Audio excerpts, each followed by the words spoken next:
नमस्कार साथियों, बिहार में अब शिक्षक पदों की भर्ती केवल और केवल सीटेट होल्डर से ही होगी। जी हां, बताना चाहूंगा कि शिक्षा विभाग ने टेट की मान्यता को समाप्त कर दिया और घोषणा कर दिया है कि अब केवल शिक्षक वही बन सकते हैं जिन्होंने सीटेट क्वालिफाइड किया होगा। क्या है ये माजरा, इससे क्या प्रभाव पड़ने वाला, अगले 5 मिनट में इस तथ्यों को समझते हैं।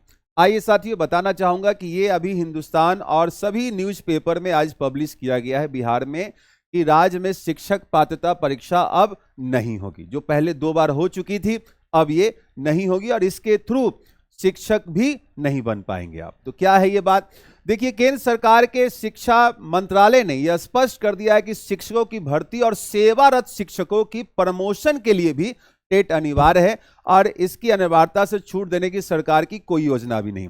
शिक्षा मंत्रालय के राज्य मंत्री जयंत चौधरी जी ने लोकसभा में एक उत्तर देते हुए बताया कि सेवारत शिक्षक तब तक ही प्रमोशन पाने के योग्य नहीं होंगे जब तक कि वे टेट पास नहीं कर लेते। उन्होंने बताया कि सुप्रीम कोर्ट के आदेशानुसार भी शिक्षकों की नौकरी 5 वर्ष से अधिक अगर बची है तो उन्हें सितंबर 2025 कोर्ट के फैसले की तिथि से 2 साल के भीतर टेट पास करना ही होगा।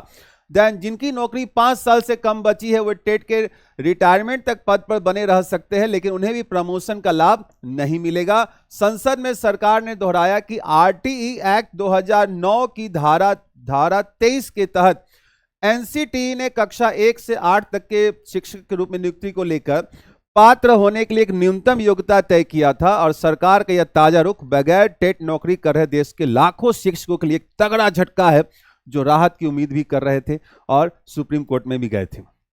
बताना चाहूंगा, जयंत चौधरी ने सुप्रीम कोर्ट के ही एक आदेश को टैग किया है।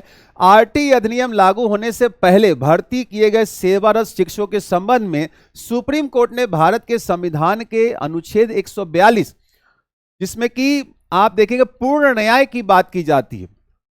धनखड़ जी जो पूर्व उपराज्यपाल रहे हैं, उपराष्ट्रपति रहे हैं, उन्होंने इसे एक न्यूक्लियर मिसाइल कहा था सुप्रीम कोर्ट का।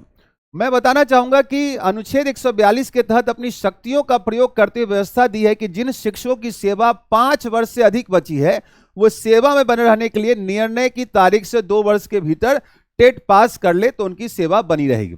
जिन शिक्षकों की सेवा निर्णय की तारीख तक 5 वर्ष से कम बची है उन्हें टेट पास किए बिना सेवानिवृत्ति की आयु तक सेवा में रहने की अनुमति दी गई है। हालांकि ऐसे शिक्षक तब तक बने रह सकते हैं जब तक वे टेट पास नहीं कर लेते।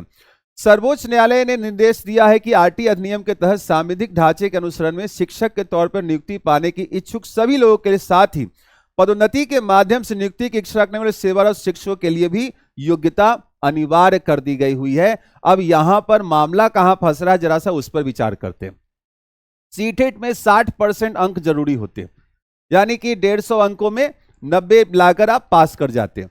वहीं पर सामान्य वर्ग के छात्रों के लिए 90 में से आप 90 अंक ला करके न्यूनतम 90 अंक लाकर आप पास कर जाते हैं, जबकि एससी एसटी ओबीसी दिव्यांग के लिए 55% अंक सिर्फ जरूरी होता है। बिहार में टेट रूटीन करने वाले जो सामान्य वर्ग के जो छात्र होते हैं उनको 55% पर क्वालिफाइड मान लिया जाता है। तो अब देखिए कि यहां पर ये 55% पर क्वालिफाइड कर रहे थे और यहां पर उनको 60% अंक लाना जरूरी हो जाएगा। कहीं ना कहीं थोड़ा सा टफ होगा। दूसरी चीज, कैसे टफ होगा, तो जो टेट का जो सिलेबस है वो राज्य स्तरीय जो बुक्स होती है उन पर आधारित होता है, जबकि सीटेट का सिलेबस एनसीईआरटी पर आधारित होता है।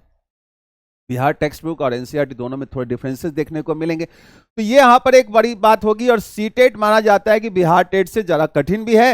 तो सीटेट में क्षेत्रीय भाषाओं के विषयों की परीक्षा भी नहीं होती, जैसे भोजपुरी, अंगिका और मगही आदि। हालांकि मैथिली को अब शामिल करने का निर्णय इसमें लिया जा चुका है साथियों।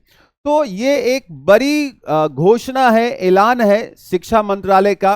तो अगर आप भी अभी बीपीएससी टीआरई 4.0 की लगभग 46,000 की वैकेंसी देखने को मिल रही है, अगर आप भी इसकी तैयारी कर रहे हैं तो आपका क्या विचार है? आपने अब तक क्या किया कि आप सीटेट क्वालिफाइड है या टेट के आधार पे आप एग्जाम देना चाह रहे थे? एक बार कमेंट करके मुझे जरूर बताइएगा। मिलिए हमारे साथ शाम को जीके जीएस की क्लास में। तब तक नमस्कार, धन्यवाद।